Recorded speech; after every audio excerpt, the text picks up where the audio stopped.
तो दोस्त आज की इस कहानी में हम एक ऐसा आदमी को देखेंगे जो कि आज तक किसी भी लड़की के साथ नहीं रहा है, और अब जब उसके साथ एक लड़की के साथ कर दी जाती है तो उसे बात बिल्कुल भी मालूम नहीं है कि आखिर एक लड़की के साथ कैसे रहा जाता है और एक लड़की की क्या क्या इच्छाएं होती हैं। यह आदमी उस लड़की को अपने पास सिर्फ इसलिए रखता है ताकि वो उसके साथ अपनी फिजिकली नीड पूरी कर सके।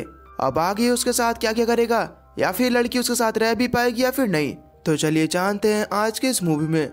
तो कहानी की शुरुआत में मार्टिन नाम के एक आदमी को देखते हैं जो कि एक शिकारी है और वो बर्फीले पहाड़ी इलाकों में रहता है।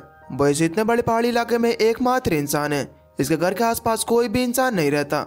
मार्टिन के पास काफी सारी भेड़ बकरियां हैं। अब इनका ख्याल रखने के अलावा मार्टिन भेड़ियों का शिकार भी करता है और उन भेड़ियों को मारकर उनकी खाल अपने पास रख लेता है। खैर अब जब मार्टिन के पास बहुत सारी भेड़ियों की खालें हो जाती हैं तो वो उन्हें बेचने के लिए शहर की ओर निकलता है, लेकिन उस रास्ते में चलते चलते रात हो जाती है, इसलिए मार्टिन एक केब में ही अपनी रात बिताता है। इसके बाद सुबह होने पर मार्टिन एक बार फिर से चलना शुरू करता है। शहर पहुंचने के बाद मार्टिन अपने द्वारा लाए भेड़ियों की खालों को बहुत ही अच्छे दामों में बेचता है। अब जब मार्टिन वहां पर बैठा होता है तो एक बारटेंडर उसके पास आता है। वो बारटेंडर वहां पर मार्टिन से कहता है कि अब तुम्हारी उम्र अच्छी खासी हो चुकी है और अब तुम्हें शादी कर लेनी चाहिए, क्योंकि अगर कोई लड़की तुम्हारे पास रहेगी तो तुम्हें भी बहुत ही अच्छा लगेगा। लेकिन मार्टिन इसकी बातों पर ज्यादा ध्यान नहीं देता है और इसके बाद मार्टिन वहां से निकलता है। मार्टिन जब वहां से जा रहा था तो टाउन को पार करते समय वहां पर मार्टिन को एक लड़की पास्कला मिलती है। पास्कला एक विधवा लड़की है, लेकिन पास्कला देखने में बहुत ही ज्यादा खूबसूरत है। मार्टिन जब वहां पर पास्कला को देखता है तो उसे पहली नजर में पास्कला से प्यार हो जाता है। इसके बाद ये दोनों वहां पर एक दूसरे के साथ इंटीमेट होने लगते हैं। खैर अब इसके बाद मार्टिन अपने घर पर पहुंचता है, लेकिन घर पर काम करते समय वहां पर मार्टिन को पास्कला की यादें सता रही थी और उसे वहां पर कोई भी काम करने में दिलचस्पी नहीं आ रही थी।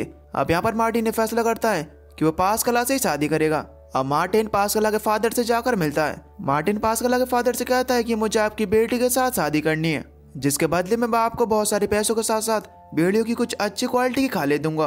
अब मार्टिन की ऐसी बातें सुनकर वहां पर पास्कला के फादर अपनी बेटी की शादी मार्टिन से करने के लिए तैयार हो जाते हैं।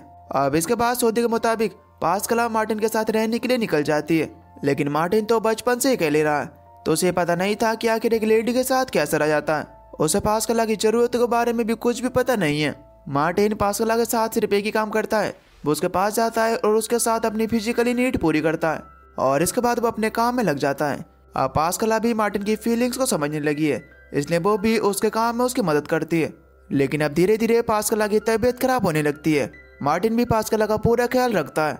अब एक दिन पास्कला मार्टिन को बताती है कि वो प्रेग्नेंट है। अब यहाँ पर मार्टिन को समझ में नहीं आ रहा था कि पास्कला के साथ उसे अभी इतना समय तो नहीं हुआ है कि वो प्रेग्नेंट हो जाए, यानी कि इसका मतलब यह है कि पास्कला पहले से ही प्रेग्नेंट है।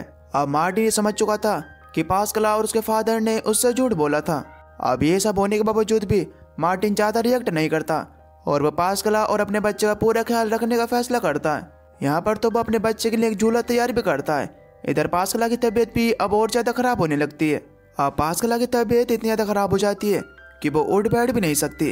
अब पास्कला की डिलीवरी का टाइम आ चुका है, लेकिन डिलीवरी के टाइम पास्कला की मौत हो जाती है और उसका बच्चा भी मरा हुआ पैदा होता है।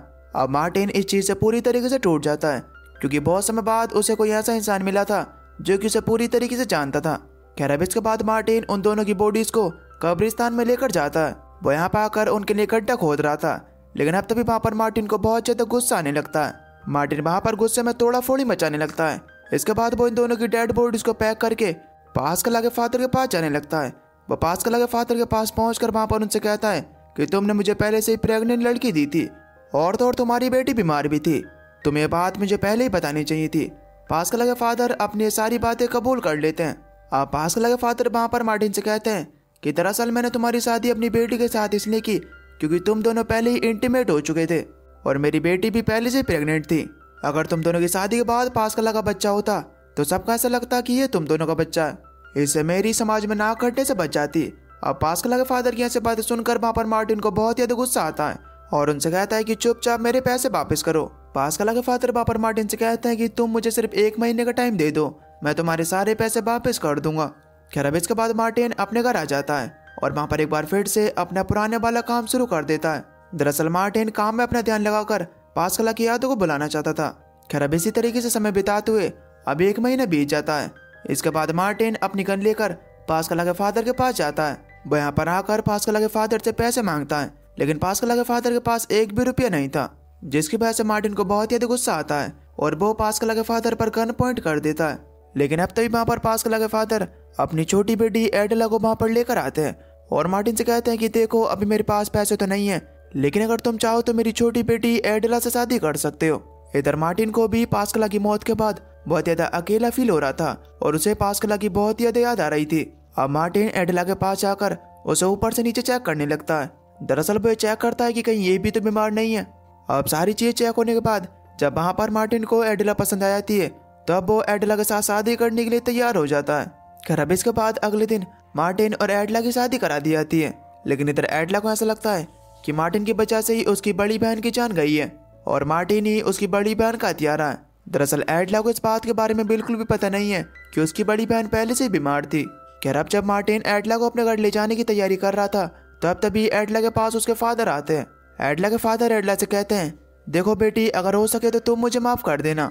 मैंने मार्टिन से तुम्हारी शादी इसलिए की है क्योंकि मैं तुम्हारी शादी दूसरे किसी इंसान से कर भी नहीं सकता और मार्टिन को भी अपने पैसे चाहिए तो मैं इतना सारा पैसा कहाँ से ला कर दूंगा। हालांकि मैं बात बहुत ही अच्छी तरीके से जानता हूँ कि मार्टिन तुम्हें बिल्कुल भी पसंद नहीं है, लेकिन मेरे पास दूसरा कोई रास्ता भी नहीं है। यहाँ पर वो कुछ जड़ी बूटी एडेला के हाथों में देते हैं और उसे कहते हैं कि अगर तुम्हें कुछ भी गलत लगे और अगर तुम्हें ऐसा लगे कि तुम मार्टिन के साथ नहीं रह सकती हो तो तब तुम इन जड़ी बूटियों को खा जाना। दरअसल एडेला के फादर उसको जहर दे रहे थे ताकि आने वाले समय में अगर एडेला को मार्टिन के साथ सही नहीं लगे तब वो जहर खाकर अपनी जान दे सकती है। खैर अब इसके बाद मार्टिन एडेला को अपने साथ लेकर जाता है, लेकिन ये सफर एडेला के लिए आसान नहीं था। रास्ते में मार्टिन एडेला की बहुत ज्यादा मदद करता है। खैर अब इसके बाद ये दोनों घर पहुंच जाते हैं। वहाँ पर मार्टिन एक बार फिर से अपनी पुरानी वाली आदतें शुरू कर देता है। वो हर रोज एडेला के पास जाता था और अपनी फिजिकली नीड पूरी करता था। वो एडेला से बिना पूछे उसके साथ इंटीमेट होता था और इंटीमेट होने के बाद वो एक बार फिर से अपने कामों में लग जाता है। मार्टिन को अभी भी बात अच्छी तरीके से पता नहीं है कि आखिर एक लेडी के साथ कैसे रह जाता है। इधर एडेला को मार्टिन से बहुत ही ज्यादा नफरत है और अब उसकी नफरत धीरे धीरे कर बढ़ती ही चली जा रही थी क्योंकि मार्टिन एडेला से कुछ भी बात नहीं करता है, सिर्फ उसके साथ अपनी फिजिकली नीड पूरी करता है। एडेला को ऐसा लगता है कि मार्टिन ही उसकी बहन का हथियारा है, जिसकी वजह से धीरे धीरे करके एडेला मार्टिन को अपना दुश्मन समझने लगती है। एक दिन मार्टिन एडेला के पास आकर उससे कहता है कि मैं 4 दिनों के लिए शहर जा रहा हूँ, अगर तुम्हें शहर से कुछ भी चीज मंगानी है तो तुम मुझसे मंगा सकती हो। तब एडेला मार्टिन से कहती है कि मुझे तुमसे कुछ भी नहीं चाहिए, लेकिन अगर हाँ मेरे पेरेंट्स तुम्हें मिले तो तुम उनसे कहना कि मैं बिल्कुल ठीक हूँ। और मार्टिन यहाँ पर एडेला को अच्छी तरीके से रहने के लिए कहकर शहर के लिए निकल जाता है। रात के समय में एडेला को अकेले में सोने में बहुत ज्यादा दिक्कत हो रही थी। खैर अब इसके बाद अगले दिन जब एडेला इधर उधर घूम रही थी तो उसे पास ही में 2 बड़े से गड्ढे दिखाई देते हैं। इन दोनों गड्ढों को देखकर वहाँ पर एडेला को पूरी तरीके से समझ में आ जाता है कि उसकी बहन प्रेग्नेंट थी और जरूर मार्टिन ने ही उन्हें मारकर उन्हें दफनाने के लिए गड्ढे खोदे हैं। अब इस दिन के बाद से एडेला मार्टिन से और भी ज्यादा नफरत करने लगी है। खैर अब 4 दिन बीत जाते हैं और वहाँ पर मार्टिन वापस से अपने घर आ जाता है। खैर अब जब ये दोनों साथ में खाना खा रहे थे तो वहाँ पर एडेला मार्टिन से पूछती कि वो 2 गड्ढे कैसे थे। तो मार्टिन कहता है कि वो गड्ढे ऐसे ही हैं। मार्टिन की बातें सुनकर वहाँ पर एडेला को बहुत ही बुरा लगता है क्योंकि उसे ऐसा लग रहा था कि मार्टिन उससे सच्चाई छुपा रहा है। अब इसी बात को लेकर वहाँ पर इन दोनों के बीच लड़ाइयाँ शुरू हो जाती हैं। मार्टिन वहाँ पर एडेला से कहता है कि तुम्हारी बहन की मौत का जिम्मेदार मैं बिल्कुल भी नहीं हूँ। तुम्हारी बहन की मौत के जिम्मेदार तुम्हारे फादर हैं, क्योंकि तुम्हारी बहन तो पहले से ही प्रेग्नेंट और बीमार थी। अब इन सभी बातों को जानते हुए भी तुम्हारे फादर ने तुम्हारी बहन की शादी मेरे साथ की और उनकी वजह से तुम्हारी बहन की मौत हुई है। लेकिन एडेला को वहाँ पर मार्टिन की एक भी बात पर यकीन नहीं होता। उसे ऐसा लगता है कि मार्टिन ने ही उसकी बहन को मारा है। अब एक दिन एडेला को पता चलता है कि वो प्रेग्नेंट हो चुकी है, लेकिन इस खबर को जानने के बाद वो कुछ ज्यादा खुश तो नहीं है।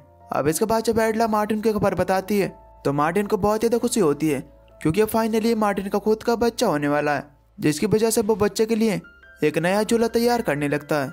अब धीरे धीरे कर वो एडेला का बहुत ज्यादा ख्याल रखता है। दरअसल दोस्तों अब मार्टिन को एडेला से प्यार हो चुका है, लेकिन इतना एडेला के लिए मार्टिन तो सिर्फ उसकी बहन का हथियारा है और वो अपनी इस प्रेगनेंसी वाली चीज से बिल्कुल भी खुश नहीं है। उसे इस चीज से बिल्कुल भी फर्क नहीं पड़ता कि उसका बच्चा होगा भी या फिर नहीं, क्योंकि एडेला को तो ऐसा लगता है कि मार्टिन ने उसकी बहन और उनके बच्चे को मारा था, वैसे ही मार्टिन उसे भी मार देगा। लेकिन अब तभी वहाँ पर एडेला को याद आता है कि उसके फादर ने उसे कुछ जड़ी बूटियां भी दी थी। इसके बाद एडेला उन जड़ी बूटियों को धीरे धीरे कर मार्टिन के खाने में मिलाने लगती है। मार्टिन इस दवा को खाने लगता है और धीरे धीरे कर उसकी तबीयत खराब होने लगती है। इसी बीच मार्टिन एक दिन शिकार करने के लिए जाता है और अब मार्टिन काफी ज्यादा कमजोर हो चुका है। दूसरी तरफ एडेला भी मौका देखकर वहां से भागने की कोशिश करती है, लेकिन अब तभी वहां पर अचानक से उसका पैर मार्टिन के एक बियर ट्रैप में फंस जाता है जो कि मार्टिन ने जंगली जानवरों को पकड़ने के लिए बिछाया था। अब जब दूसरी तरफ मार्टिन अपने घर पर पहुंचता है तो वहां पर उसे एडला कहीं पर भी दिखाई नहीं देती। उसे एडला की बहुत ज्यादा फिक्र होने लगती है।